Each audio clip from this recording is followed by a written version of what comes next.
Welcome to the ADHD Entrepreneur Podcast. Today I am with Jon Schnabl of the Lake Geneva Party Bus Company. Jon, thanks for being here today. Why don't you start off by kind of telling us a little bit about yourself? Well, first off, I just want to say thank you. It's an honor to be here. It's an honor to talk about my life and the troubles we've all gone through and how do we get to where we are in life, like or where I am right now. Yeah. So I was born and raised here in Lake Geneva. What? Nothing. Go ahead. What? I didn't know you were going to start at birth. Well, I'm just gonna give like a quick spick of like All what. right, let's go. Okay. I was born here and raised in Lake Geneva. Both my parents are actually entrepreneurs, but that's not how they actually started. Okay. My dad was a garbage man, and my mom was a stay-at-home mom. So money was very thin when we were kids. We literally lived at food pantries and church donations and stuff like that. Everything was hand-me-downs and going to thrift stores for clothes. So it was very, very humble beginnings in the beginning. But my dad and mom came up with a idea for victory vending, for vending machines, because they Okay. thought my dad could work his job, make money while he wasn't there with, selling candy bars or whatever with vending machines and all that. So they did that, and that just spiraled into thing after thing for them. My dad went from that to mowing lawns by creating the first organic fertilizer for the state of Wisconsin. Oh, that's crazy. So yeah, like his life evolved into many things from garbage man to victory vending to mowing lawns to creating organic fertilizer that he literally became the guy, So, and then my mom, my dad retired a couple years ago, but my mom's still working. She started back in the late '90s with more thrift stuff, like selling. So she would sell flowers and toilets and sell them for like $80 though. Like it was insane, like Wow. back then. And now she's evolved. She's gone for 47 weeks out of the year, traveling all over the nation to shows. She does press flower art to jewelry, and she does show after show, and she just lives in hotels and just keeps going. Wow. So yeah, it's like really cool to see where my parents are, but that's where kind of like the entrepreneur bug came from for me because I grew up one, like pretty humbled beginnings, and two, I learned at a very early age, around 7, I had a speech problem. I couldn't say a lot of words, and I learned I was different from everybody else in school. And I learned that I had a ton of disabilities at that time because they started doing testing and everything like that. And that actually crippled me for many, many, many years of my life because uh, just low self-esteem and anger and why me and victim mentality Yeah. and all that. So at 16 or 17, I learned that I wasn't going to graduate high school because I didn't have enough credits and I was always failing. I never passed any test. It was always Fs. I would be lucky to get a D and I felt like it was cheating really. Wow. So literally I was a straight F student basically. And then from there, I basically dropped out kind of with my parents, and we got a GED at the alternative high school at Gateway. Which it's funny how the system works because what the public school system wants for credits to graduate, Yeah. I literally went to the alternative high school at Gateway, and I literally just had to take a math class and an English class for 3 months, and I graduated Oh, at geez. 17. That's crazy. So yeah, like the credits, it's funny how that works that you need all these credits and wasted time in all that school. Mm-hmm. So basically turning 17, I graduated high school. So where does a 17-year old go after you graduate high school? Like I wasn't going to college, that's for one because Yeah. like I failed at Oh, school. yeah. So why would I go to college? So I actually got into missionary work. That Oh, was interesting. yeah, that always throws people for a curve with my Yeah. life. So I started so at 17, my first one was at a camp in Alaska for children. So I went up to Alaska that summer. And then from there, I joined an organization called YWAM, which is Youth with a Mission. And at the time, we're talking like this was like in 2008, I want to say, or 2007. At the time, YWAM was like the largest Christian missionary organization in the world. They had like 13,000 missionaries or whatever. So I joined that, and I traveled to 48 different states and 13 different countries. And that was such a humbling experience. One, at an extremely young age, you think you know what the world is till you really go out there. Like, Yeah. once you leave your parents' house and your hometown and really start traveling, and you know you meet adults and they tell you what really happens and what Mm-hmm. everything like that. So like it Yeah, just was a very humbling experience traveling everywhere. I'm sure. Like when you're a kid, you think you know everything, but you don't know what you don't know. Yeah, so it actually got me into a ton of trouble though too. There was no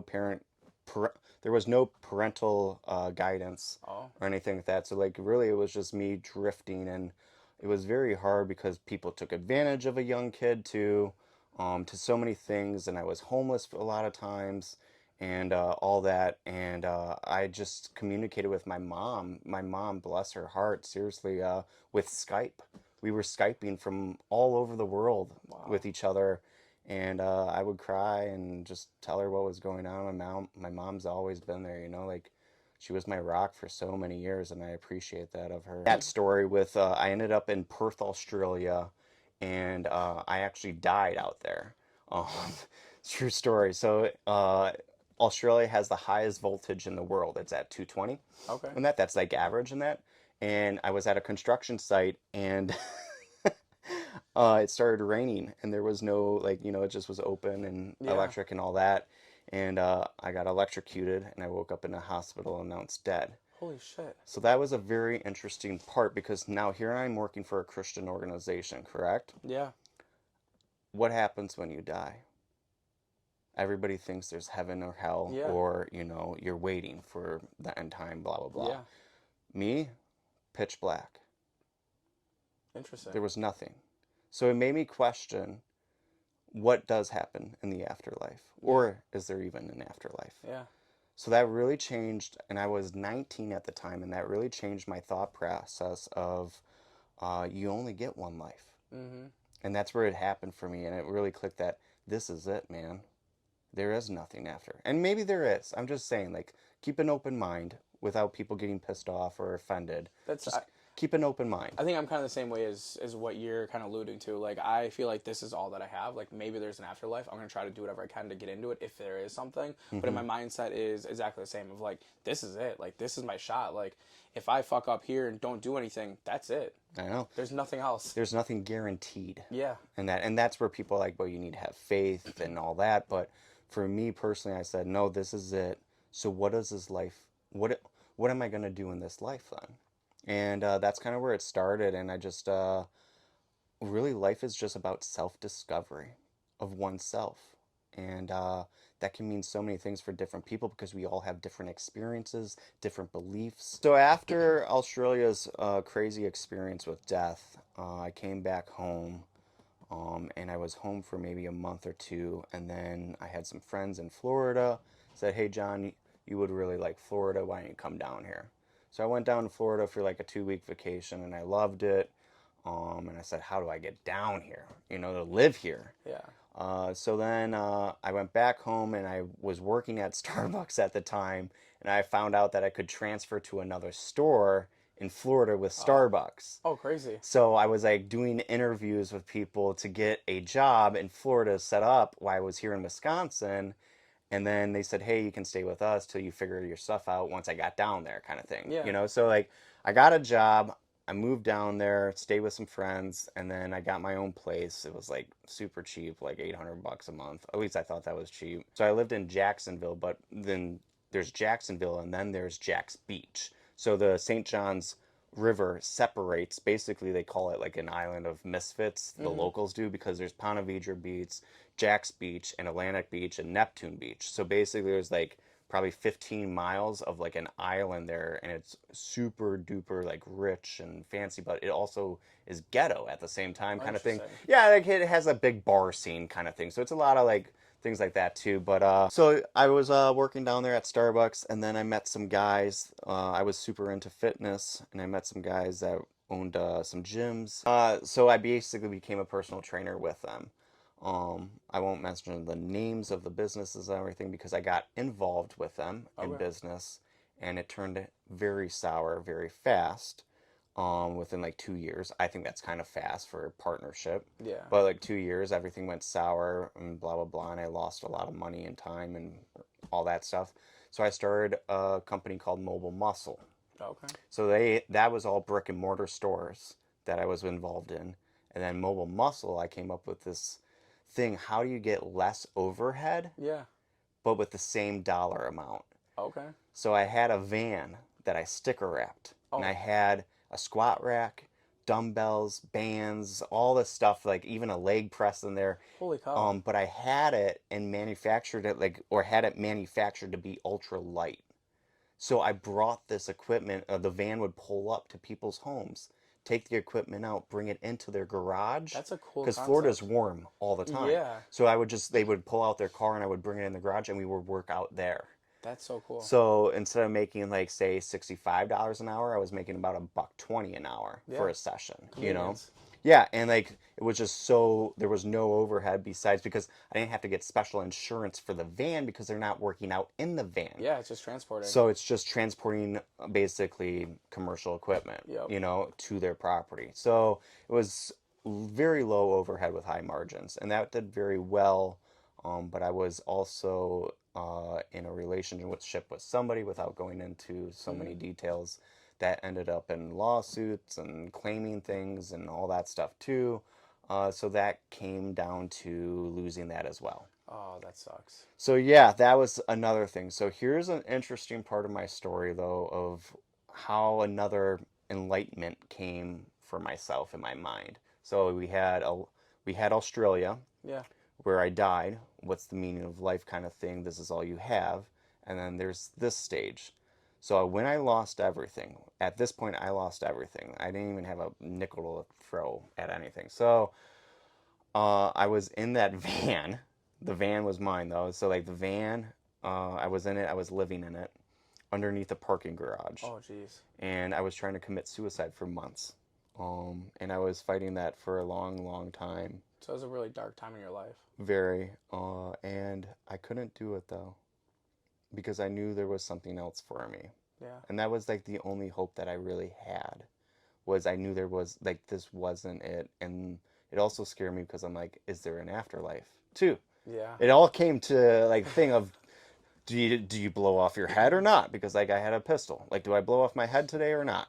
Yeah. Kind of thing. And I fought with that for many, many months. And finally, my parents said, "Hey, come home. We'll give you some time to like figure your shit out."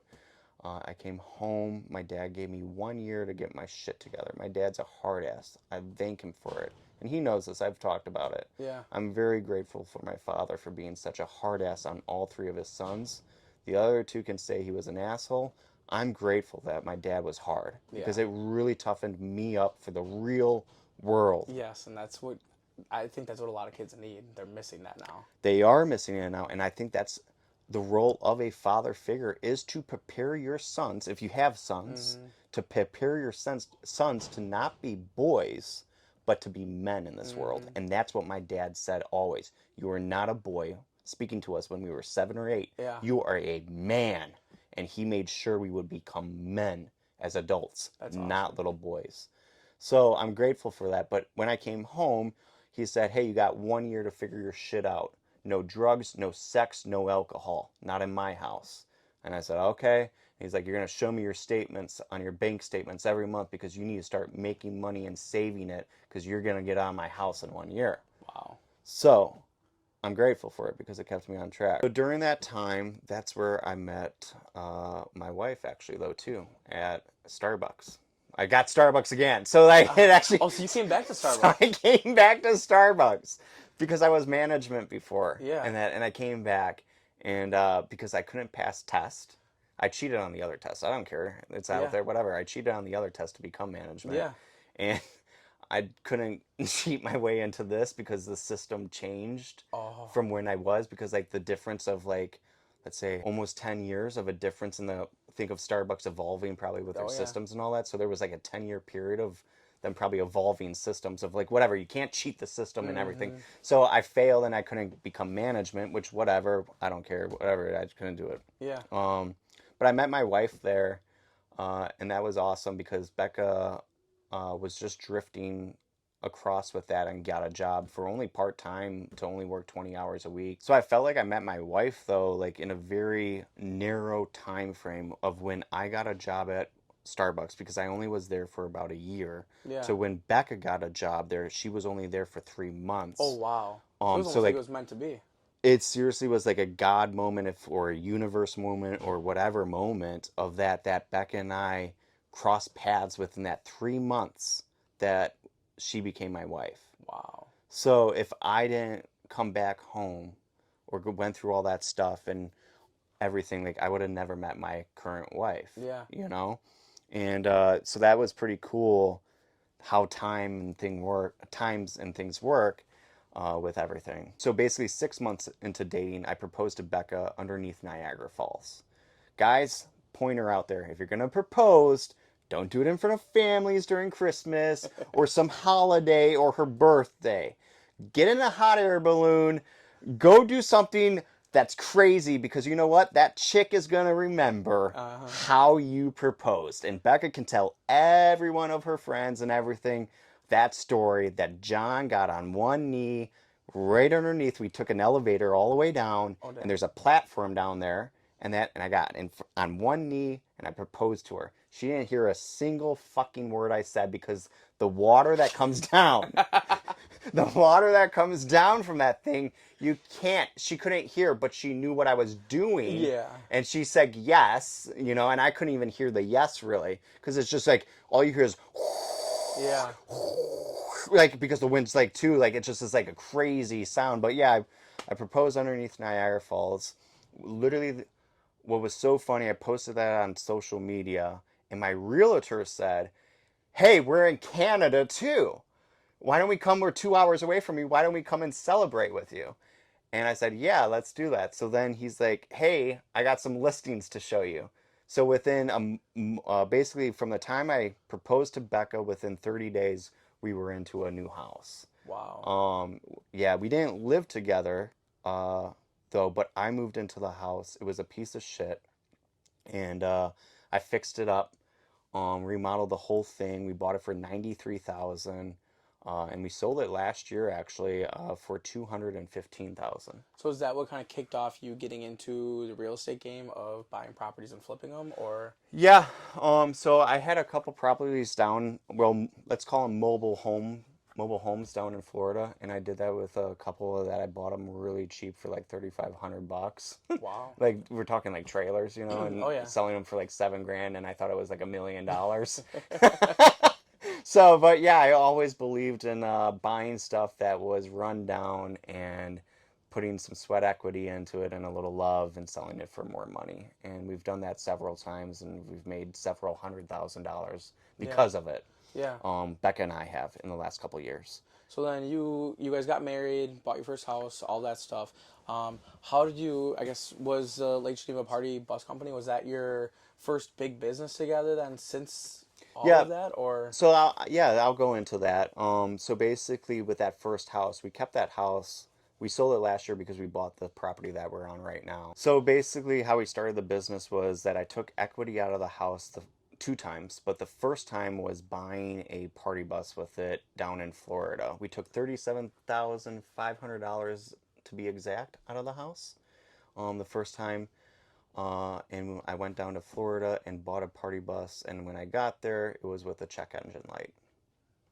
But before I go into that story, is how did the party bus business come to Yeah, how life? did it start? Yeah. So basically, I have a couple friends that are in the wedding industry, and I actually was supposed to be partners with one of them. And that person said that they would give us all the wisdom and knowledge to do this for 50% of the business. There was no contracts or anything involved. It was just word and a Yeah. handshake and that. And but I don't really go off handshakes. I like contracts Oh yeah. because contracts are black and white. Correct. So, but he came up with the idea, and I had the capital, and I was going to work up. I had the capital, and I was going to work to basically run it. But about 5 weeks into it, it already fell apart with him. So Becca and Wow. I just said, what do we do? Like, honestly, like, we bought this. So we basically did go down to Florida. We bought the bus, and we're like, what do we do with this freaking thing now? We Mm-hmm. just leveraged our house to buy a party bus, and everybody Mm. was already questioning it, and family members thought we were crazy. Like, you literally took equity out of your house to buy a party bus? Like, what the heck are you trying to do here? Yeah. So, and we try to sell it because the insurance on a party bus is outrageous. It's crazy. It's insane. It's actually one of our highest expenses for the business is the insurance first. And that's what I say to anybody if they think about going into transportation of any sort, boats and airplanes and all that. Look at your insurance first to see how much it actually costs. Because if I knew how much it actually costs, Yeah. I would have never done it. Oh yeah, and so as soon as you start adding in a speeding ticket or any random ticket, Up, up, it up. goes way up. Yep. Yeah, that was when I owned my insurance agency. That's what a lot of my clients were, commercial drivers. Yeah. Did a lot of trucking. Gotcha. Yeah, it's a pain in the ass. So yeah, during that time, so we basically kick-started it, very amateur like, just got the domain of like Geneva Party Bus Company and all that, and really just figuring out on how to really run a transportation business. Becca never ran any kind of business before this, but Becca's really intelligent and smart. I just did a lot of street smarts of other things of learning through lessons of things with people and CPAs and lawyers and all that. So I could kind of juggle things together. Yeah. But at the end of it, yeah, we were just two kids, man, just trying to figure out how to run a party bus business legit, you know? Yeah, oh yeah. How did you come up with the name? I assume that's a phoenix on your logo. Yeah. What So basically the name I wanted to call it because I came up with the name, and that was the hardest thing. What do you call something like this? And I wanted to pick Lake Geneva. And everybody that's watching this probably knows because it's a local thing, probably knows what Lake Geneva is. Yeah. It's a huge tourist town. So I wanted to think Google search there you go. and that. So Lake Geneva for the first thing, and then just call it what it is, because that's what people are going to type in the search engine. They're going to type in Lake Geneva Party Bus or Lake Geneva Limo or Lake Geneva Shuttle or Lake Geneva. So you basically that's literally just a search term. Yep. So basically, I went off of it as a search term for it because I'm like, how do I just get ranked higher than Yeah. everybody else? Is Lake Geneva Party Bus Company, and like, yeah, it's a really long name for a company, Lake Geneva Party Bus Company. Like, so, and a lot of people, like the party bus or the word party has been very confrontational with a lot of people for a business name. Well, you have party in your name. Yeah. So, but a lot of people like it actually, the Christian community stays away from us and stuff. Interesting. It is. I mean, because we do a lot of charity work, Yeah. and the question they say when I donate buses to charities is, can you take the logoing off of your buses? Oh, geez, that's And I'm crazy. like, are you going to pay for the logoing to get back on? Exactly. Well, No. and the time to take it off. Yeah. So, It's not easy to get decals off. so Always. it does come to its own challenges with a name like Lake Geneva Party Bus Company as well. I would have never guessed that would be controversial. Yep, because of the word party for certain, that's- we're talking certain organizations and things like Yeah, that too. definitely. But that's nuts. Yeah, so yeah, that word party really trips people up. That's, they must sound like birthday parties. Right? So then, what do you do to like? I guess first, what is a phoenix? Does that kind of have to do with your story that you were kind of telling about kind of rising above the ashes, or what's the meaning behind the phoenix? The meaning actually has no meaning. Okay. So I wanted a gold bird. That's what I wanted because I felt like it just kind of symbolized for me. I don't know. It's probably not even correct, but just something luxurious. Like, Okay. so I kind of came up with gold because of money. Yep. And like, just like something like a logo. So honestly, I just needed a good logo and Okay. gold. And for some reason, I picked the phoenix. Like, I think there it's was very. no. I think it's fitting for your life, regardless if that's the intent. I guess like no one really told me because no one's really dissect our business like what we're doing today, Yeah. kind of thing. So like I guess, but that's a great analogy of maybe I'll use that for now on if people Yeah. ever ask, hey, why did you pick that bird? I'm like, well, and I go into my story, you know, Yeah. because I never thought of it that way, but it's true, I guess, you Or know. maybe subconsciously you just gravitated towards that. Because I think that, from what you've told, like it's very fitting of your life. Like this is almost like the turning point of your life. Of like, you met Becca, you started this business, and it literally is like the change of your life. I know, yeah. So I guess I don't know. Maybe I'll go with it. I like it, Thank you for that. Yeah. So what do you do marketing wise for trying to get the name out there for it? Starting a new business is not easy, let alone a party bus company. I would imagine I would think it's very difficult. So we were in business for the first 9 months, and we didn't even have one single gig. Holy cow. So you 9 wanted, months without one customer? and that's with us plug-in. Holy That's cow. with me plugging on social media to everything, and we were even trying to fake it in the What beginning. We would have friends in there just to take a picture of groups, just to like see that we were in business. what year did you start this business? End of 2018. Wow, okay. So yeah, we're in our fifth year now. So basically 2019 you still didn't have a lot of, any gigs really coming up for the first year. Nope. And you know what's coming up on 2020? Oh yeah. Yeah. Heading into COVID. Yep. Yeah, so it was a very hard struggle, and that's the thing. People think it's easy, man. Like, oh, what an easy business. All you do is pick up and drive people around, but it's nothing like that. And so we really actually tried to sell that because we leveraged the house, and like we were just working regular jobs still, and I was working at Walmart at the time actually, Yeah. and everything, and Becca was part-time at Target and full-time in school, you What know. what was the turning point? Like what? The turning point was just not giving up. Okay. Consistency and persistence and just thinking that you can do it. Because honestly, like, there was no magic pill for it. I think it was just us being consistent on pushing. Like there wasn't no like aha moment, like Yeah. oh my God, we just made like 100 grand now or something Yeah. like that. Like it just was us pushing and that, and then it's slowly gaining. So in 2019, was a big year though because like I said, it kept getting traction. Yeah. So we bought the one bus, then we bought a second bus in 2019. We bought and the end of 2019 and going into 20, we bought a third bus, then a fourth bus, and a fifth bus. Oh So it geez. just kept growing and growing. But Was the fifth bus before like COVID was a thing? no, that I guess I accelerated Oh, faster. okay. So basically four, and we were running this in our driveway at the time. So in a house. I'm sure your neighbors loved that. Well, it was interesting. It was a dead end street in Twin Lakes, actually. Okay. And I thought that was hilarious because I actually extended the driveway with gravel and everything to fit four party buses there, and then all the drivers would park on the front yard. Oh, So basically on the weekends, all the neighbors would see all the cars lined up in our mm-hmm. front yard, and the buses would be coming out and going down the street, and then at the end of the night they would see all the Oh, so there that's was a funny. lot of traffic, and no one reported us. And that's like the thing that I want to say to people is like, people think that you need money to start something. Yes, I can say like, oh, I did leverage, but I didn't have like actual money to start it. I actually had to take money out Yeah. of my house because a bank wouldn't give us the money for something like that. They're like, no, thumbs down on a Yeah. party bus. Oh yeah. So, I don't think you need money or anything. That what you really need is courage, and that's where I feel like for us is, fortune favors the bold, as the saying goes. Mm-hmm. And if you can't have courage to believe in yourself and the things you want to achieve in this life, they're never going to happen for you. Yeah. They aren't. And I'm very grateful that Becca and I are both strong individuals, that we took the leap and went for it, because so many people would have gave up. And we did actually try to give up multiple times.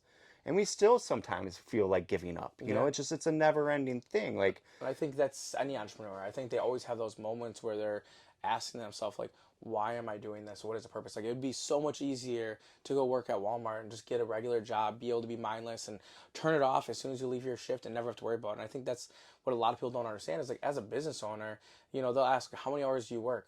I don't know how many hours in a day. Like you don't ever turn it off. Like yeah, when you're sleeping, but still at the end of the day, you're thinking about it up until you're going to sleep. You're thinking about like your employees and mm-hmm. what's going wrong or what can you do different, and you're just That's if you constantly even get sleep. yeah, exactly.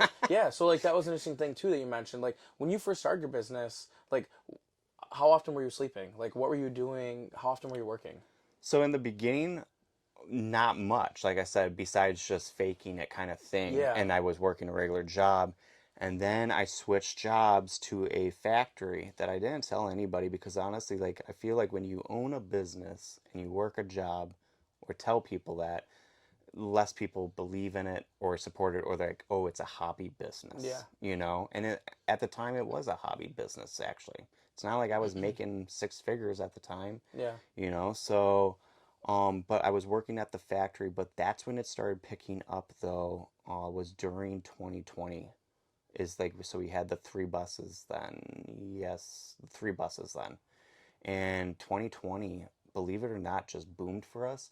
And unlike so many people that lost everything, Yeah. we gained everything. And that's because I am a one person is you don't tell me what to do with my Mm-hmm. life. And that's why I love being an entrepreneur because I am in control of my destiny. Yeah. No one can say anything, not even the government. Mm-hmm. I will do my own thing. Correct. And so in 2020, everybody shut down. I was plugging away because people still had to go to airports, even that airports were closing and stuff like that Uh-huh. too. But with business, we Yeah. were doing funerals. People were dying during Oh COVID. yeah. So we were actually transporting people for funerals. Yes, there was a ton of problems. Like we had to try to do the 6 foot rule. And it's like, you don't really do a 6 foot rule in a party bus. No. So people were shoulder to shoulder, mask on, gloves, all that. We had sanitizer things Yeah. and all All that. And the always, you know, unnecessary stuff that didn't do anything anyways. yeah, and it just was like crazy, but no one else was doing it. And what happened though, because we were getting pictures of people with masks and Yeah. stuff in our party buses, and I was putting it on social media, and I can't remember what was it. It was March, which was Yeah. the March of hard 2020. shutdown. Yeah. Our Google analytics went over 1 million views Holy in cow. 1 month. We're talking like I would get like 5,000, 6,000 average, Yeah. a month to 1 million. That's insane. And it's because of all the hate speech towards us. But that's So, not horrible though. no, it wasn't. That It was the best the thing. algorithm loves that. They doesn't know if it's positive or negative. And I started putting gasoline on the fire. Yeah. So that's the thing that I would always say to somebody. If you have anything that triggers some sort of attention, give into it. Now, Uh-huh. most people, like our parents mostly said, don't get attention. Yeah. Stay quiet. Don't get the attention. You don't want everybody to know your business and be quiet. You don't want to offend anybody Fortunately, my either. mom was the type of person that didn't care about offending other people, and she was always very vocal. Yeah. So that was never instilled in me. Yeah. Well, that's like a lot of But people most though. people, It's like, yeah, that's most don't people. offend anybody, stay quiet, don't do anything like that. And I just started putting gasoline on that thing because I'm like, Yeah. I guess that was it that really turned the business for us too. But I mean, we were starting to pick up anyways before then, but that Yeah. was like an accelerating moment for us that we just took off was during COVID. And then during 2020, then, because of everything happening with small businesses, and that was the first year that, we became a multi six-figure business was in 2020. That's awesome. And now we're, I would never guess that for a business like this. I would think that a business like this, just like the travel agencies and the whole travel world, would suffer.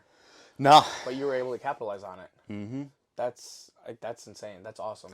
honestly, it's truly a blessing, and our prayer to the universe or God or whatever you believe in is to bless us because we will bless others. Yeah. And because that's our hearts. That's Becca and I come from both humble beginnings, and and it shows in our actions and in our resources that we've done in really the last 2 years. We've been really getting involved in the community on giving back, Yeah. and really it's basically teenagers and kids. Yeah. Because my mindset is, if you're an adult, figure your shit out. I You agree 100%. you can control your life as an adult, but when the kids and teenagers, Yes. they don't get that No, choice because exactly. they were raised in certain environments and stuff like that, and Becca and I come in to help.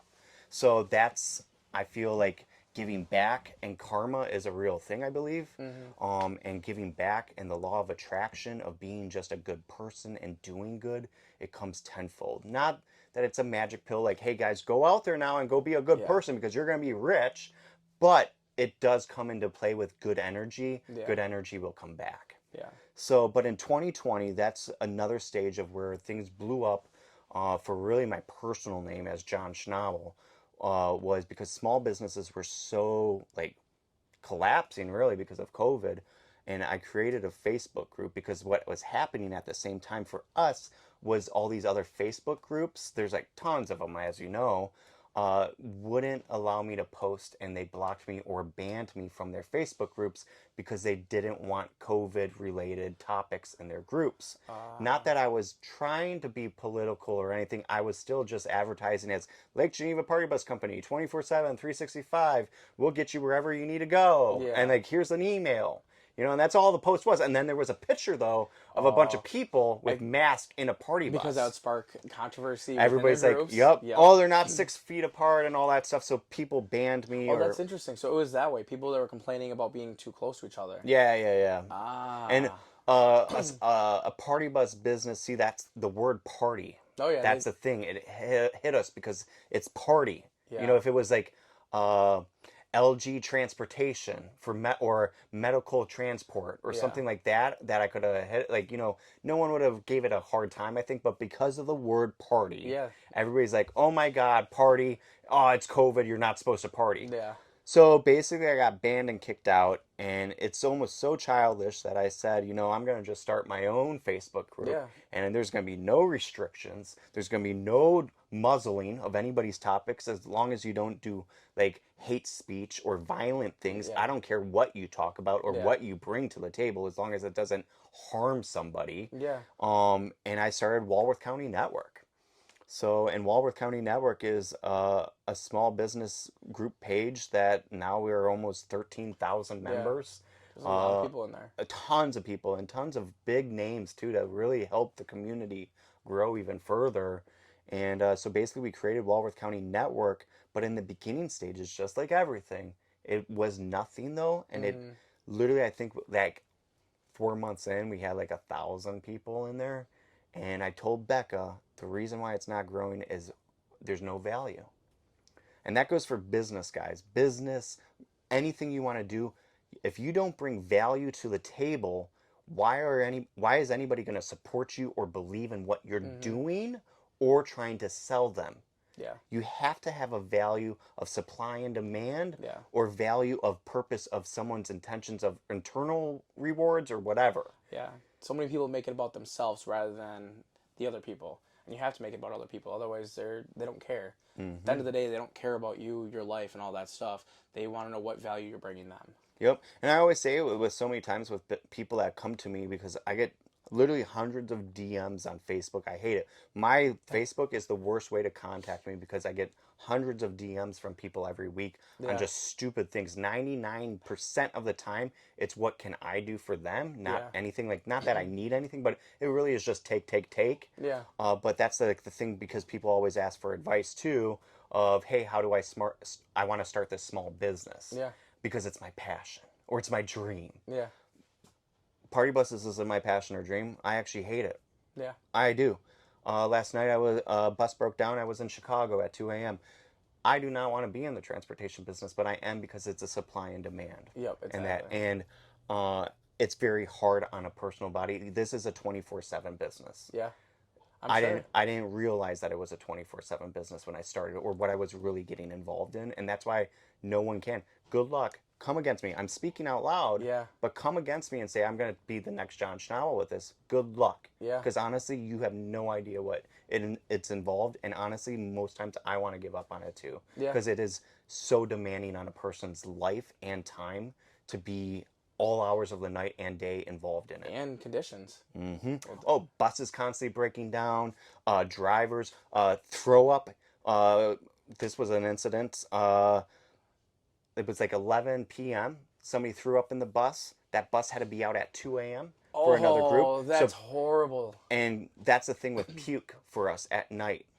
You cannot send a puke to a dealership or something to get cleaned No. because they're not going to take it one during the night because they're not open. Yeah. So who cleans the puke for the next group? That's yeah. Becca you. and I. Yeah. Because not even the drivers or It's- anybody are doing it. Well, we it's not do even it. just picking up what's there. It's also the smell.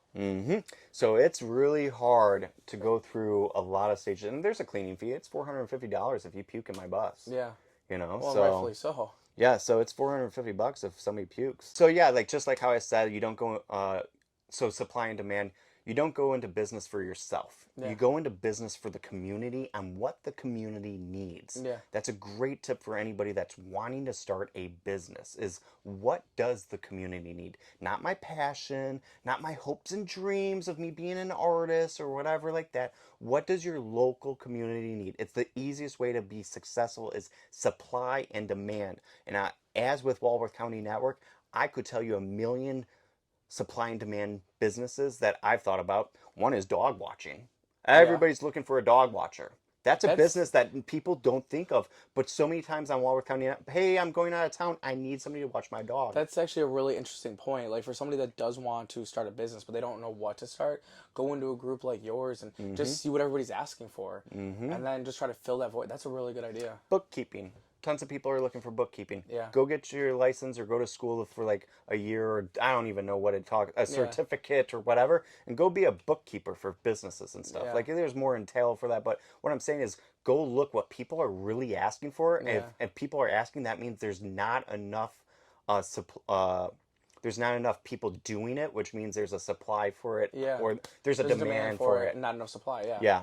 So that's a great way to start is not what you want to do, what is needed. And Yeah. you'll be actually successful or maybe not successful, but you'll have better odds for Yeah. becoming successful. Yeah. Exactly. So, but yeah, Walworth County Network, I brought value by interviewing local businesses. Yeah, and you did that with us. I don't know, within the last month or so. Yeah. And how'd that go for you? Yeah, I mean, it went well. It was interesting with you guys using that everyone. Like, I love using that everyone, but it was interesting how many people hate that. But no, I mean, it's always a good thing just to get more exposure, especially for us out in Walworth County, because we don't have a lot of exposure out there. Right. So anytime we can get more exposure in a different area is always beneficial for another business. Mm-hmm. So I get the analytics just like how you do with YouTube and I do with YouTube and all this other stuff is you look at the data. Yeah. And I noticed with that too. So at first I just started doing the interviews with local businesses to help promote them. And it was so cool to get so many emails or DMs from these guys saying, hey, John, since you've done that, I signed up a $6,000 client. That's awesome. Or somebody signed up multiple clients for their store, Yeah. on whatever in that. But it's been really cool in that. But the data showed when I did at everyone in the comments that I tagged every single person in the group, that's when things started changing for it, and it blew the F up. Interesting.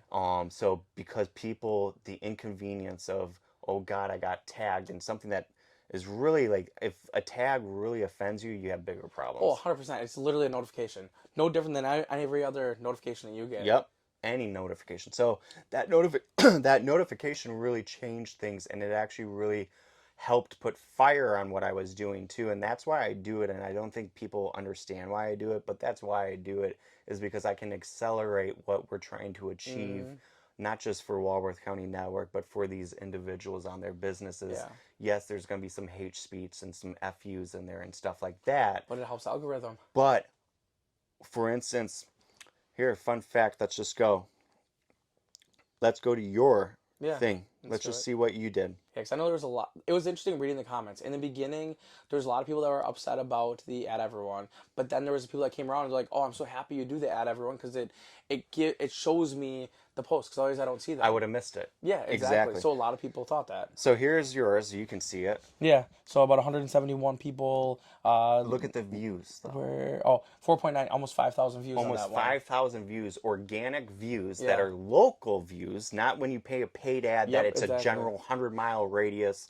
and you try to do the data of like getting a category of age and all that stuff. It's like these are organic views for your business. Yeah, I mean that's basically about a 40% rate of your whole group too, and obviously it gets out because I'm assuming it's probably public, so and it's shared by a ton of other people too. Exactly. So yeah, that's huge. That's awesome. It's life changing for a lot of people. Oh yeah, it definitely is. So so you grew that up there. What else do you do? I guess marketing wise, if anything, for your business. I think we've talked a little bit about you're growing your personal brand. Yeah, so right now, I guess that's a cool stage, and actually, that's what I would really like to do with my life. So what I thought I wanted in life was success, but it wasn't success. What I wanted was greatness. Okay. And the difference between the two is success is towards more selfish reasonings and selfish desires. Yeah. Greatness is the opposite. It's helping others with their desires and leading them to what they want to do with their lives and helping them get there. And that's how greatness is made, is the ones that affect many. Success, yes, it can with money and stuff. Building companies, you help feed people and put food on the table, but it really is the top people that really the success goes for. And I'm all fine with that too, because like I like money because I use my money better than other people on resourcing for other people on benefiting them on charities or whatever. So, but what I really want in life is not success. And that's what I discovered. What I want is greatness because I want to last longer than anyone else in history, Yeah. as we talked about. Yeah, exactly. I mean, you mentioned you wanted a tower with your name on it in Yep. Chicago. Exactly. Yeah, about You legacy. about legacy, but legacy only lasts in history books. Mm-hmm. And you have to touch many people's lives in order to be in legacy. Not that it's about legacy or anything like that, because here's my next stage of what things are. And this is where I really like talking about with people. Like, yeah, we can talk about business. Yeah, we can talk about marketing. But what is the core beliefs of a person? Yeah. And that to make them who they are in business or on social media or whatever it is for their lives, there's core things that make them. And what are the things that make them tick? And for me, that's reaching your full potential in this life. Yeah. Money can come and go, everything like that. So money can come and go and all that, but one thing that remains is you at the end of the day and reaching who you are or who are you supposed to become in this life. And many, many people die and they have no idea. no idea. And you know what? They have more regrets than happy thoughts, really, because they wish they did. Oh, I wish I bought that property, or I wish I invested in Walmart when it first started and I Yeah. didn't. And you know what? That's the thing that I told Becca. I don't want to die with dreams in my heart. Mm-hmm. I have so many dreams I want to fulfill, so many things I want to do and really bring a lasting impact. And I can't have kids. I'm the last one. So this is it. You know, I'm not having any kids or anything. So like it's me, and I feel like, and that was a personal choice. Yeah. I had a vasectomy. And I felt I did not need to produce in order to make the world better. I needed to become better Yeah. for the world. So, and I thought that was a very interesting, and my mother was very sad, and other people ripped on me saying, you're going to be 33 this year and you snipped your balls. You're making the worst mistake. I mean, at the end of the day, I could reverse it, but I'm Yeah. not going to because it was never the desires of my heart. Yeah. You know, I never wanted a family. I never wanted to be a father figure or any of that.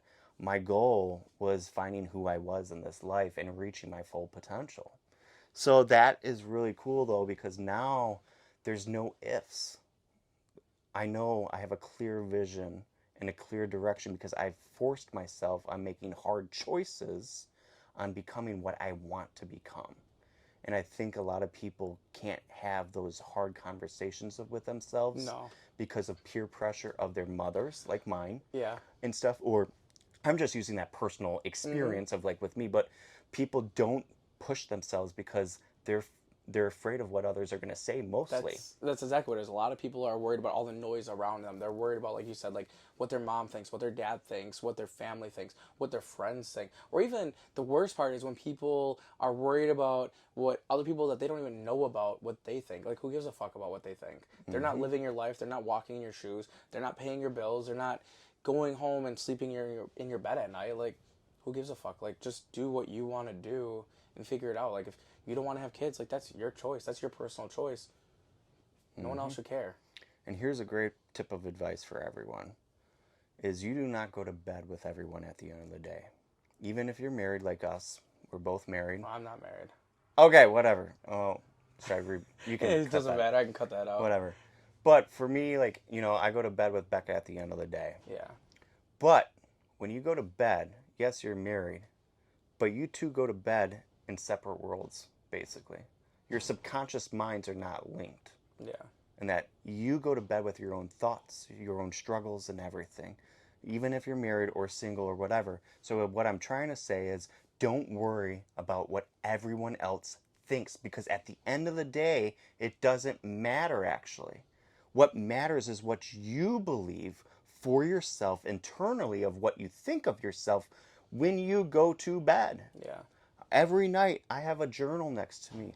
I write down the 5 things that I'm working on, the 5 things I want, and the 5 things that are just like vision board things too. Yeah. And I look those over and then I read them every single night before I go to bed, because what happens is I start thinking about that before I go to bed. Maybe my subconscious mind is thinking about that, and I'm starting to manifest it internally to come externally in the future for me.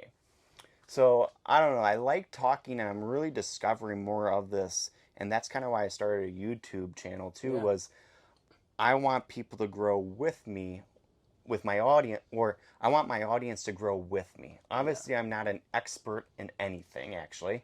I do all my research and then I value it and put it into what I think it comes for me personally and what I gained on all this knowledge, and then share it with people and then talk to them on what we think. And it's really fun because I feel like, we all can learn something from somebody because Hmm. we all come from different backgrounds and experiences. And that's kind of like what I'm just saying in general is like, don't like put yourself in a box. Yeah. Live the life you want to live. Yeah. Explore the world. I'm so glad I got to travel to 13 different countries to experience the culture back then, before the world that we live in now is not the same because of COVID and all these Yeah. restrictions and how things. I would not travel the way I would have traveled. Yeah. And I got blessed back then to even have that opportunity and got to experience different things that I could take the rest of my life with. Yeah. Oh yeah, definitely. So I don't know, like this is like the things I like talking about. Definitely. What is so you come we dived a little bit into mindset. Like what do you do? I personally I'm a big believer that mindset is everything. I can talk myself into just about anything. Like if in my mind I can convince myself, I have a video out there of like probably 5 years ago or so where in my mind for whatever reason I process that I can do a trampoline I can do a backflip on a trampoline, so I should be able to do a backflip on the ground. Never did it on the ground before, but I convinced myself in my mind that I could do it on the ground, and I went into it 100% believing that I was going to land on my feet. I walked away with rug burn and fell on my face, but I went into it 100% committed because in my mind I convinced myself that I could do it. And I do that with just about everything. Like there's literally nothing that I don't think I can do. And it sounds ridiculous. It sounds absolutely ridiculous. But I can convince myself within my mindset that I can do anything. And I think a lot of people struggle with that. Like, how do you, I feel like you're a really big mindset person based on your YouTube videos. Like, how do you, I don't want to say condition your mind, but how do you use your mindset to drive the things that you're doing? That's a great question, actually. And mindset is so important, like you just said, because without mindset, you will never become anything, actually. If you Yeah. don't believe it first and then visualize, what are you going? You have to have a plan. You can't be a boat without a rudder and sea. You will drift. Yeah. You have to have a vision and a clear vision and clear everything out. In general, like going along with mindset, a lot of it is being self aware as well.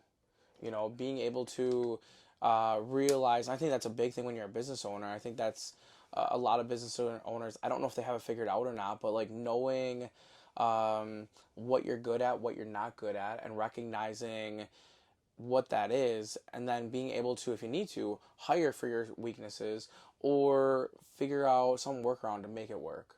I'm sure like with you, if you have weaknesses, I'm sure you have either Becca to help kind of fill that in or some of your employees do that. Yeah, that's a great point because honestly, for myself, I'm not the smartest guy in the room. I'm not. I have smart people with me. Yeah. And Becca, obviously, I'm not the CEO of everything that we have with real estate to, the buses to everything else that we do in our lives. Becca is the brains and controls everything. Everything goes through Becca. I'm really just the face boy Yeah. and the vision guy and the driven force to get it done. Becca is more logistics and really working behind the scenes to make sure we don't screw up. Yeah. So, but that's her title. But yeah, I'm so grateful, and that was a big turning point for us. Going, if we want to go back into our story too, in 2020, we basically, or it was at the end of 2019, going into 2020, we started hiring drivers, and that was the acceleration part. So it was all like just multiple things that we were figuring out because like you cannot, when you start out as a business owner, and as you know this too, doing from insurance Yeah. to now what you're doing with Kravings Yeah. and everything was, you wear many hats starting in the beginning. But the biggest thing with this type of business for us personally, you cannot manage everything that's going on and sit in the bus for 10 hours for the day. Yeah. It doesn't work. We did it, but Yeah. it doesn't work. It's hard. It's impossible, Yeah. actually. And you will be frustrated. People you work with will be frustrated. You cannot be an owner operator. Yeah. So basically, you as an owner, and that's what I figured out with this specific business, is that I manage and control everything while other people do the actual work. Yeah. And that's when we accelerated was I hired the actual job while Becca and I managed and grow and marketing and invest in new things Yeah. You and worked all on the that. business rather than in the business. Yup. So, and that's when we actually developed more skills and learning things to keep going and growing. Yeah. Was doing like hiring people for the job while we focused on growing the business. So this I think is a really good point to ask this question. One of the things I think a lot of people are afraid of when they're starting a business is they feel like they have to know everything going into it. They need to plan out everything. When you jumped into this business, I kind of based on your story earlier, like how much did you know? And I guess do you think that you went into it like very well planned before you jumped into it, or was it kind of like a figure it out along the way type of thing? I knew nothing about it, neither did Becca. Like I said before, it's like Yeah. we knew nothing about this type of business. So it was basically we figured it out. But here's what I gotta say: no matter if you know the business or not, or if you have a plan or not, commit first Yeah. and figure out the rest later. Yeah. Because that's the biggest thing that people, especially in the younger generation now, is with social media. You can flip through like this. You can, you can go through girlfriends or boyfriends like this. No one everyone has commitment issues now. Yeah. No one can commit to staying with anything. They want to lose weight. They fall off the wagon within 3 weeks. I'm guilty of that. Yeah, but like Yeah. that's what I'm saying. It's like, or hey, I'm trying to save up $10,000 this year, but yet they bought like some stupid watch or I something think that that's was patience.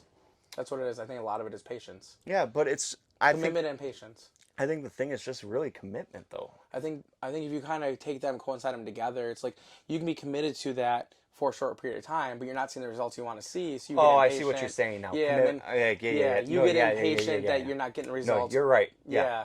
So yeah, with it's just like a compound effect. Yep, Like exactly. if you stay committed and you keep it growing and growing and just keep going after learning or whatever, it's going to compound into something bigger. Yeah. So, but yeah, like that's the thing for us. It's like, man, we didn't know shit. Yeah. Like shit. Yeah. And it was shit No. for months I and believe that. it. And so, but the biggest thing is commitment first. Commit first and figure the rest out later because if you can at least commit to yourself, I mean, that's half the battle. Yeah. I think it's more. Most people can't even wake up early. They can't commit to their days. Yeah. Like I get up at 4:30 a.m. every day. The first thing I do is obviously brush my teeth and get Yep. dressed, but I go straight to the gym. Yeah. Not that it's the hardest thing for me because actually I love the gym. I'm a gym rat. Yeah. It's my natural habitat to clear my mind. It's mostly mental, even that like I love working out. I try to get the best shape that I can be in, but it's really mental. So 4:30 a.m. I have to get up to get that out of the way because it does take me about an hour and a half to 2 hours in the gym. That's what I do because it's just what I love to do Yeah. is be in the gym. And then from that, like if we share custody with our son and that, so like we take care of Levi the days we don't. Yeah. I mean the days that we do. So we go to school and everything like that, and Becca and I basically have quality time during that. And then we get back by 8:30, and then I'm start plugging away emails to content to fixing buses and Yeah. all that stuff. So basically my day just goes to about 6 p.m. But with our type of business, it all depends with, the volume of the day with gigs going out, gigs coming in, cleaning the buses, booking more things, breakdowns of the buses during the night of going out and fixing them or, just giving a new bus out there. But that's kind of like how my day is structured, but it's structured like starting it out, getting up and committing to it first and getting excited of what you're doing too. So you mentioned earlier, not on the podcast, but outside of it, you mentioned that you also have ADHD. How for you, because you have so much going on, how do you stay focused? I don't. Okay. I don't. Let's be honest. I don't That's stay okay. focused. But here's the thing that I say with ADHD: it is not a disability. No. It is a goddamn superpower. That's how I view it as well. And that's what I would say with a lot of disabilities, and that's so wrong of society. I feel like to label people and put this, especially at young ages, because it's identified in your youth Yeah. of what you are labeled Well, then as. they give them pills and all that Hmm. stuff just to get them all drugged up, and yeah, they can stay focused, but you're taking their mind of what it could be, and I feel like you're kind of just containing it rather than letting it be and let it go out there and do great things. Hmm. So yeah, I honestly believe ADHD and ADD and all of Yeah. them have benefited me greatly because I am the energized bunny as well, Yeah. and I can go 24/7, 365 with good health. Yeah. Like I just will naturally be that because that's just my uh Yeah. like Need to. disability is Yeah. Need actually to. my strength Need to always actually. be doing something. Yep, so I can always be moving, and that's why I'm always jumping around to things. And then my wife is the complete opposite, and she really is the force that keeps everything together. Okay. But and that's why we were so blessed within our marriage, and we didn't realize that when we got married, but when we started doing business together, so many people covet our relationship, so many, because it's still work, and we still have to have balance of marriage life to business life. Yeah. But it is awesome because if you have a successful business and life, your marriage goes up with it and you guys can travel, Yeah. spend and do life Yeah. with business together, and I feel like it just has created such a magical, I don't know, like, what do you want, a magical life for us, That's like, awesome. honestly, I love waking up. Like, I would say this year, I know we're only in March, but everything's evolving and growing. But I feel like this is the first year that I've really become more happy for myself. And I think that's just like a multitude of things. It could be status, it could be my health, it could be my marriage and our business. And it's a bunch of things. But all the hard work that we've done, it's been grueling. And I say this, average people work 40 hours a week. I work 80 to 100 hours a week. Yeah. That's like actually my average that I do, and my wife does too. So I always say, so we're 5 years in this, right? But really, if you look on hourly, we're at 10 or 12 Mm-hmm. years of actually in business. Yeah. So people bet against us still because they're like, oh, you guys are only hitting your fifth year. But I guess if you hit your fifth year, you're good Yeah. in business. But in my mind, I'm like, no, motherfucker. Yeah. I'm actually on year 10 or 12 by hours Yeah. and of doing. Mm-hmm. And I am accelerating. That's where people, I honestly think most small business owners, and people are going to be offended with me, I think they're lazy. Oh yeah. They sleep in. They Yeah. don't get up at 4:30 a.m. They get up at 7. Yeah. They're usually out of shape and that. So they're out of shape. So how are they going to physically be a go-getter for the best, like, health? Like, think of yourself Yeah. as a warrior, Oh man. yeah. Business is war. I mean, yeah. It is. Business is war, man. It's you against the world. Because there is other people 24/7, 365. Mark Cuban says it Yeah. best. He has that quote. I can't quote it exactly the way he does, but it's something like that. When you are in business for yourself, you have to be 24/7, 365. Or when you go for business in yourself, uh, you have to be everything. You got to learn it all, do it all, Yeah. be it all, You wear all the because the hats. rest of the world is 24/7, 364, 365. 24/7, 365 on trying to take you out. Oh yeah, 100%. Like that's the biggest thing. Like you see all the time where, there's a meme out there about like when these big celebrities like the Kardashians they come out with a new product line, they'll share it right away. They'll be like, oh, this is so cool. They'll share it. But then the small business owner that they don't know, they're not going to share it at all for whatever reason. Like you're Mm-hmm. not going to get help from your friends and family. Like you'll get like some of them will, yes, but for the most part, it's gonna be strangers that are gonna be the ones that are gonna be out there parading your product. Yep, and it's so true. Like, honestly, no one, not even our friends, would buy what we're trying to sell, or family members. Yeah. It was people I never met, and guess what? A lot of those people have become long-term clients Yeah. and actually friends too, or acquaintances, I should say. Yeah. But yeah, it's relationships have been built with strangers more so than your friends or family for your business. Yeah. What are some of your really big goals, either for you and Becca or for the business? Like what are your dreams? Um, our beginning dream for a couple is we wanted to be financially free. Mm-hmm. We were living paycheck to paycheck. We were for that couple years of marriage and everything, and we would just swipe the card and charge, and just so the biggest thing for us personally was financial freedom. We don't look at the account anymore. We know what we make, we know what we have, and we swipe away. Yeah. Like we're still very responsible. Don't get me wrong. It's not like we're like, Yeah. like we're just being fools out there. But Yeah. like we never have to worry about anything. We're in a great place financially. So that was like one of the big things for us was just be financially free. The next thing that we wanted was really to help the community. It was, you can't just be a nobody really with nothing. So basically, we wanted to build a business so we had the resources to help the people then. So basically, everything that we had, we didn't have a business plan, but we had a vision of what we wanted our life to be like. And we've developed that, and it changes all the time because life changes all the time. But that's the thing that we wanted was resources and helping people out. But for the future, that's us for a couple.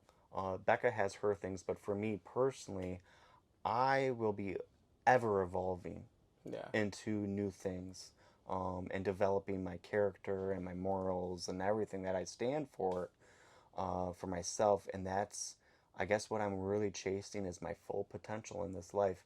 And I never will probably reach that because I could always be higher. Yeah. I could always become more.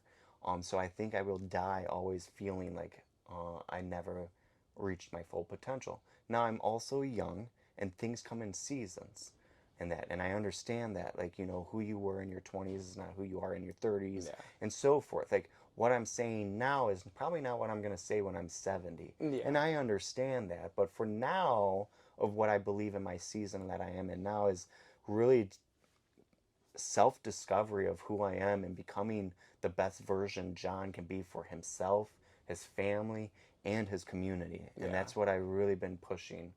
But for materialistic things and that, I would love a jet.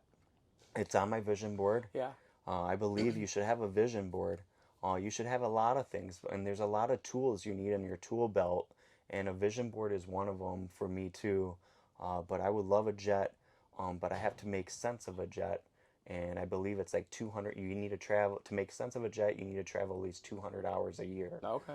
to break down the expenses of Yeah. what it actually would be To make it for worth you. it.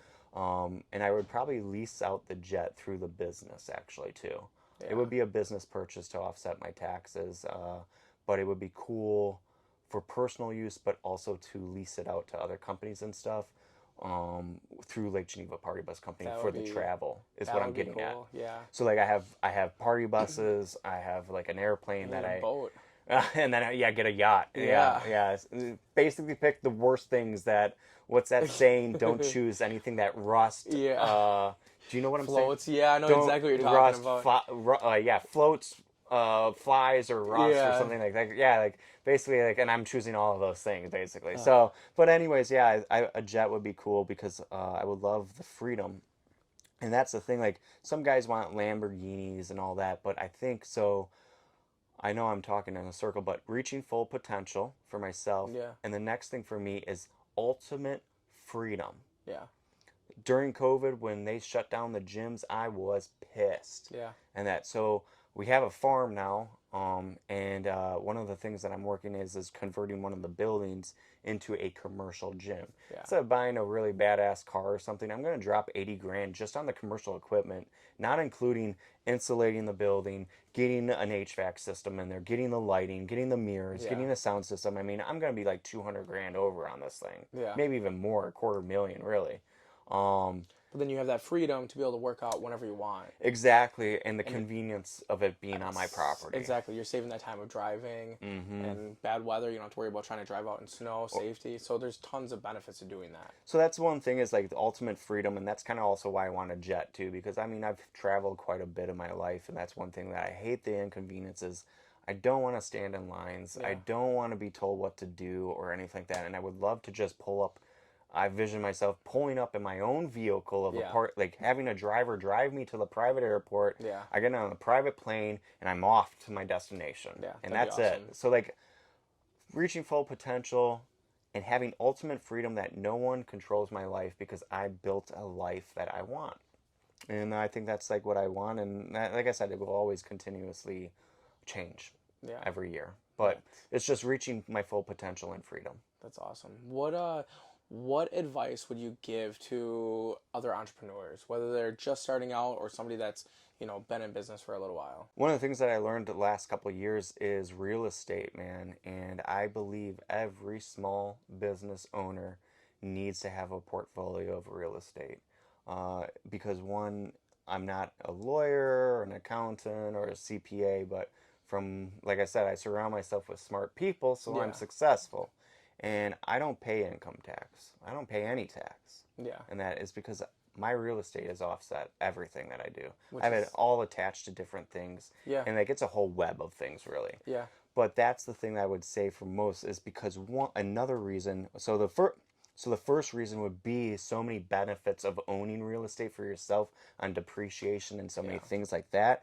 And the second reason is because your business is not what you think it will be worth in 30 years. Yeah. Let's face it, it's true. So many small business owners, and actually this is a statistic out there, 67% of all small businesses in America don't make more than $50,000 a year. That's interesting. I did not know that. Yep, go That's look it up. insane. So 67% of all small businesses don't make more than $50,000 a year. So I know this will offend people, I consider you a hobby business. Yeah. You are a one-man band. You are the master and the slave. Well, basically, you just made yourself a business or a job, Yep. essentially. And honestly, it's actually the worst thing for you because you cannot live on $50,000 a year Yeah, in no. today's world. You No. can't. You can't. So that goes to your business is probably not going to be worth anything by the time you're ready for retirement, being the one-man band. Yeah, you Yeah. might make 50, 60 some years or whatever like that, but mostly you're not going to build up anything significant to even retire off of. No. So, and that's if you even retire. Yeah. So, my thing is, I think people, one, you should always reinvest in your business first. Always. I bought bus after bus after bus. I mean, we're talking 50, 60, 70K a pop. Yeah. Boom, boom, boom, boom. Mm-hmm. Keep reinvesting in your own product, your systems, and so much more. Hiring people to expand your reach on what you Yeah. can do with your business. So keep hiring salaried people or drivers or whatever it is for Yeah. you to keep growing your business. But once you get in a good place, yeah, keep buying real estate because your business is only going to be based on its assets, which assets can be diluted so much. Yeah. And that, I mean, look at a restaurant. A restaurant, if you don't own the building at the restaurant, it's going to go down to your equipment, which it's used equipment. It's Yeah. not new, it's used. They're going to label it used. So what's that going to be worth? And then the name and now all that, like most businesses aren't even worth six figures actually. Yeah, most people I think a lot of people are naming their business after themselves, which makes it very hard to sell. They're not building a brand. They're just kind of like what you said before. They're making a business for them to be able to have a job. That's all they're doing, rather than working on building a brand and making it something so it is an asset to be able to sell later on. Yeah, Tom's Handyman doesn't work. No, no, nobody's gonna buy that. Yeah, no one's gonna buy that. But Lake Geneva Party Bus Company. Yeah. Now that's a Google search term and Yep. everything, like, and it has value and it's attached to something. You're buying the assets. You're buying the brand. You're buying something. Yeah, so that's the thing I would say is if you and it's different for every business too. Yeah. Every business has different structures of like look at technology. They really their value is in the tech really. Yep. It's not like in assets really unless the Googles are buying their facilities. Yeah. But most of them rent actually because they're always growing bigger and bigger. Yep. And then they can downsize when bad times come, just like how right now with That's what Amazon does. yeah. They don't own their buildings. We need a fire 20,000 people. That's okay. We can just downgrade to a new building. Yep. Oh, we need to hire 20,000. We have no room. Let's get a new building. Yeah.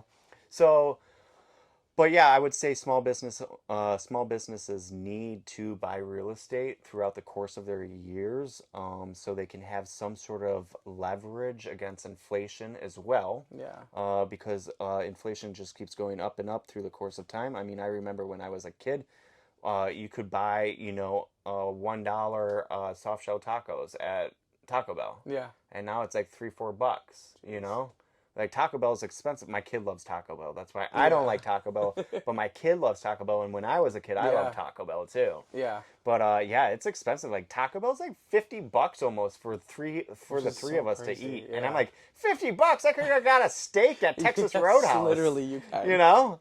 So, Mm, but yeah, that's what I would say is, it's a great hedge with inflation that you can at least balance that out, depreciation, and then if you sell, at least you have something to retire off yeah, of. and if you ever are in a pinch and need money, you can always refinance and pull Pull money out of it equity. as well. Yeah, and get the equity. And that's crazy because like that's what like with this property that we just bought, we'll probably take about $150,000 out of it, and I'll probably buy three duplexes Yeah. next. That's something I've been talking and working about is building a mini portfolio of that stuff.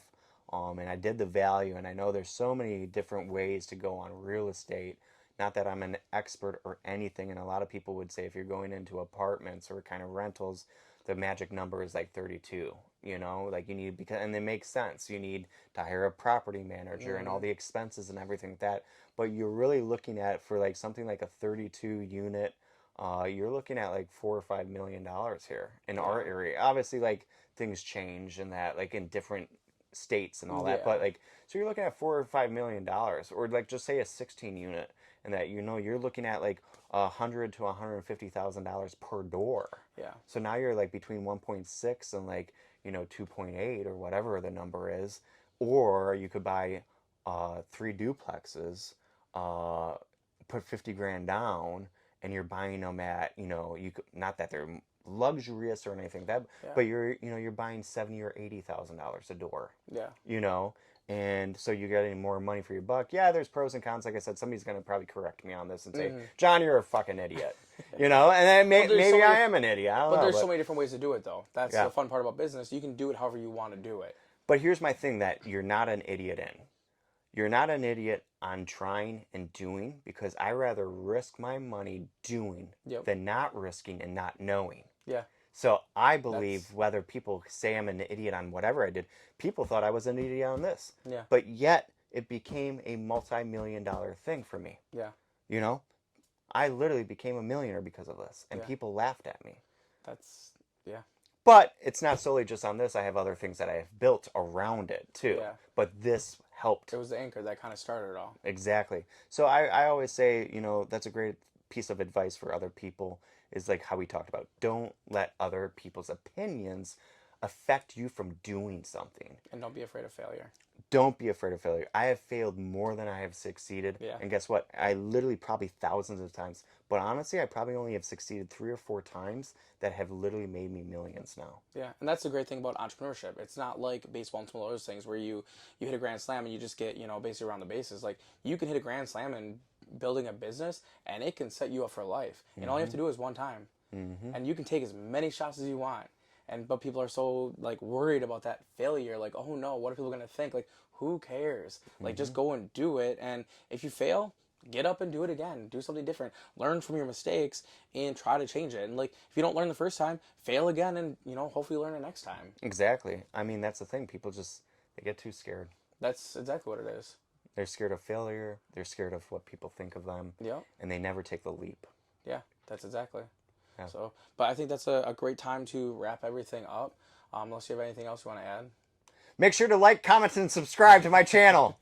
We'll put all your handles and everything in wherever it gets posted. So we'll definitely do that. But thank you so much for taking time out of your day to do this with me. It was awesome to get to know more about you, get to know about your property, your buses. Like the bus, like if you guys haven't been in here, like it's not a party bus like what I was thinking. It's a luxury party bus. Like it's freaking awesome in here. And the cool thing is I built this one. That's the insane part. Like it's so nice in here. Yeah, so everything from the lights, it might be hard to see with the camera. I don't know where the camera is, but the lights with everything to the paneling to the stitching to the upholstery to the seats to everything, the floor, the bar that says Lake Geneva Party Bus Company on it, everything was through me.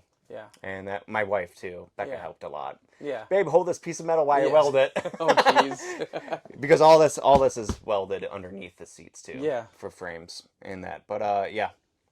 So yeah. That's awesome. Well, thank you guys so much for listening or watching, depending on where you saw this. Greatly appreciate it and greatly appreciate your time and all that stuff.